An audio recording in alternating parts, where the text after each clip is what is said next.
What's going on, guys? In today's video I'm going to be talking about lock camera to view and why you should absolutely be using it. It's absolutely helpful and I can't believe I haven't been using it sooner. So without further ado, let's get started. So here you can see we have our scene. Actually, before we even start that, a lot of people have been asking me, how do I get my camera to be black around the edges so it doesn't show you what's outside of the frame? So all you need to do is go to your camera, click onto it, go to your camera tab on the right hand side, your object data properties, expand viewport display and go down to pass part out. This might be off by default, and as you can see around the edges, or it might be on but only at 50%.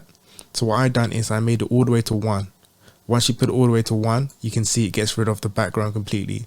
So once you're in your camera mode, you can only see what's literally what your camera's seeing in real time. That's helpful when you have workspaces like this. So you have your scene on the right hand side here and your camera is on the viewport on the left hand side, so you can only see what your camera sees and nothing around the edge. But that's not why we're here. We're here for lock camera to view. Okay, so what is lock camera to view and how does it work? Essentially what lock camera to view is, if you click your middle mouse button and you just move around your viewport, it takes you out of the camera. To get into your camera, press 0 on the numpad and you can see what the camera sees in real time. But again, if you're looking through the camera, once you press 0, you use your middle mouse button to just rotate, you can see it takes you out of the camera. Now this is great for when you want to quickly navigate through your scene, but what if you could move the camera whilst you're looking through the camera? That would be kind of cool, right? Exactly. Well, that's what lock camera to view does. So let me show you how to do that. So if you go to your keyboard and press N, it will open up a sidebar here, and all you need to do is go down to view on the sidebar and you should see something that says view lock. If you go down, it says camera to view. Now what does this do? If we press N to close it and we press 0 to go into our camera view, if we now use our middle mouse button, you can see it's rotating the camera. It's actually extremely useful. It's rotating our camera. So if I rotate the camera, you see it's moving the position of the camera. In fact, let me go here so you can see the values changing. You can see the location and the rotation is changing. It's changing the values of the camera. If I scroll in and out, you can see it's moving the camera position closer or further away. Now it's important that you know it doesn't change the focal length.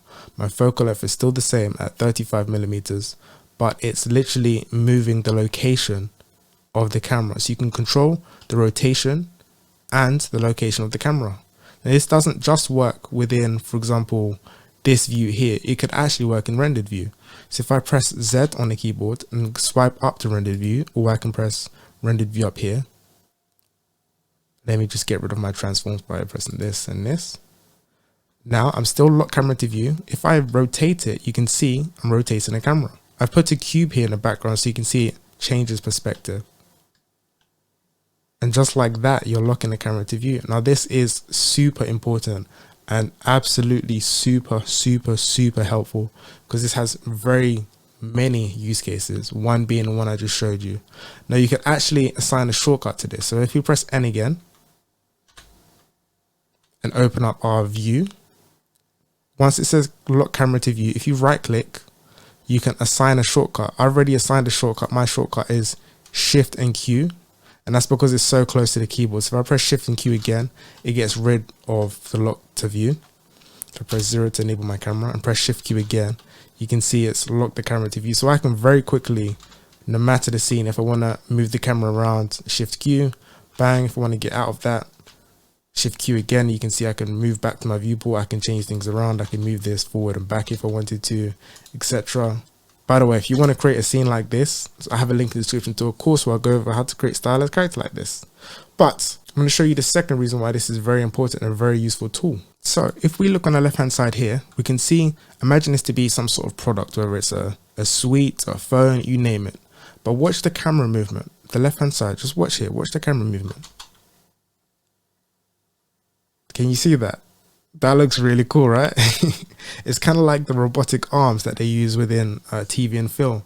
Now, how is that done? This can be done a number of ways. The first way is if you use a tracking camera. So you lock the camera to a constraint and you move the camera around and empty. That's not what this video is.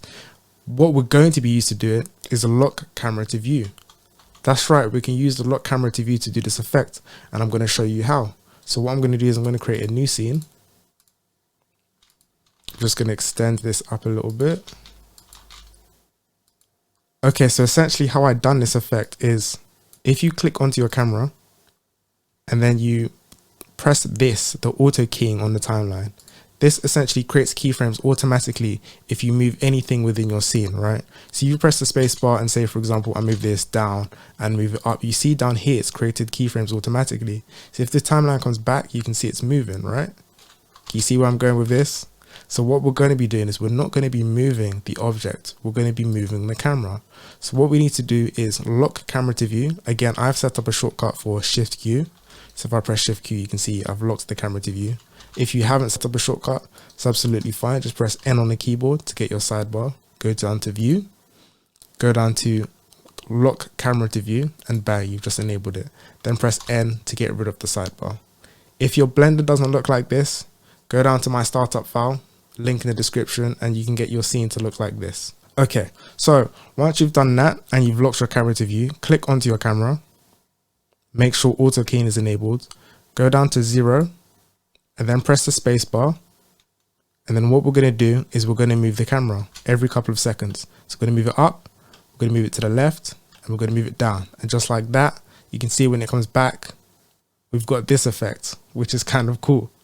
And just like that, we have some sort of a cinematic camera arm movement, which looks very, very impressive. Now, if you really wanted to, you could smooth this out a little bit because you see it looks a little bit janky. So to do that, what we could do is go down to the graph editor. By default, you might not have this. If you have my startup scene, you'll get the graph editor. And essentially, once you have the graph editor, what we're going to do is highlight all of the keyframes here. So go down to this scene on the right hand side, press A to select all of the keyframes, and then we're going to press Alt on the keyboard and O. And what this is going to do is going to smooth the keyframes. So you can see it's not as much of a jagged line anymore. It's kind of smoothing them out. So if we go back down to 0 on the timeline or the dope sheet and press spacebar, you should see now it's way smoother than it was before. Again, this might not be the feel or effect that you're going for. You might want a very rigid look like the beginning. So let me undo all of that. Before it was really straight. Dum. Dum. Drum. I mean, that's kind of cool as well. It all depends on what you're going for. But again, this was all pretty much just using lock camera to view. So you can have quite a few applications to using the effect, and I think it's extremely helpful. I'm actually surprised I haven't been using it before. I've been using Blender for quite a bit now, and I haven't really been using lock camera to view. I just cannot believe that I did not use this way sooner.